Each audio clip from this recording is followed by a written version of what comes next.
Nous avons effectivement aujourd'hui lancé avec beaucoup de joie la 6e édition des rencontres du marché des titres publics à Cotonou. Les rencontres du marché des titres publics, c'est le moment privilégié d'échange dans l'année entre les différents acteurs de l'écosystème du marché des titres publics.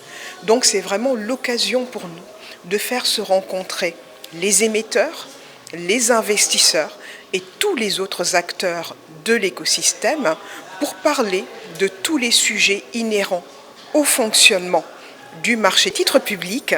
Ce sont des instruments de dette émis par les États, car Humo à titre est une institution qui a été créée pour accompagner les États dans leur financement sur le marché régional. Les titres publics, ce sont donc des instruments de dette à court terme, moyen et long terme, qui sont émis par les 8 États de la zone UEMOA dans l'objectif de financer leur programme de développement. Des obligations du Trésor et des bons du Trésor, ce sont aujourd'hui les différents instruments qui sont émis et qui sont donc mis à la disposition des investisseurs, que les investisseurs vont acheter en contrepartie. Ça va donner aux États de la ressource, donc ça vient également agrandir leur stock de dette.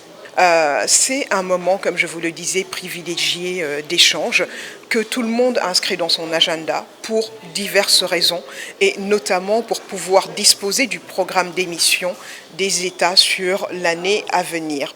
En termes de retombées pour les populations, disons que la construction d'un marché des titres publics est aujourd'hui un préalable, un marché des titres publics solide, résilient et liquide, c'est aujourd'hui un préalable pour disposer d'un marché financier qui va être efficient.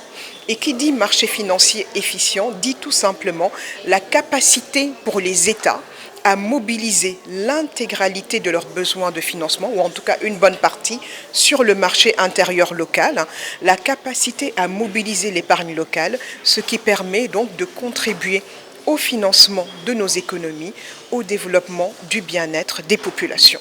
Sur cette première journée, nous avons échangé tout d'abord sur la nécessité de développer le marché secondaire des titres publics.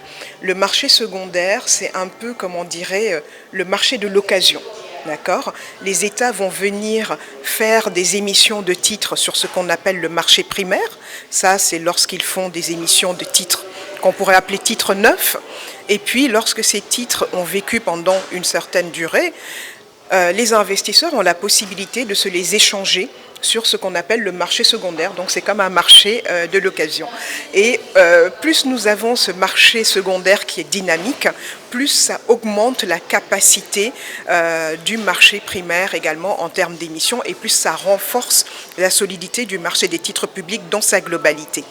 D'où l'intérêt d'avoir un marché secondaire dynamique et aujourd'hui, nous avons, lors d'un premier panel, échangé autour des pistes de solutions pour pouvoir améliorer ce marché secondaire.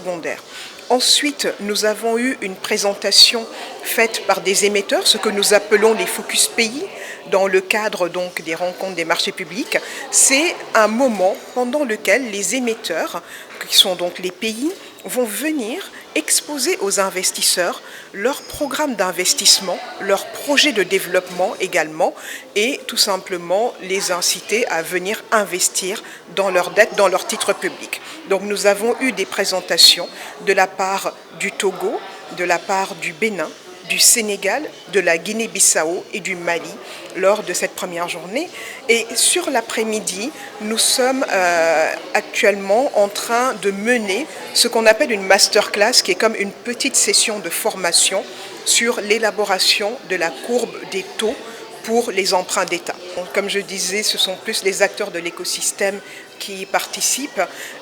Bien évidemment, tout acteur ou toute personne intéressée par les sujets financiers peut venir participer, écouter, essayer de comprendre, parce qu'il nous tient également à cœur de renforcer l'éducation financière des populations en matière d'épargne, en matière de placement.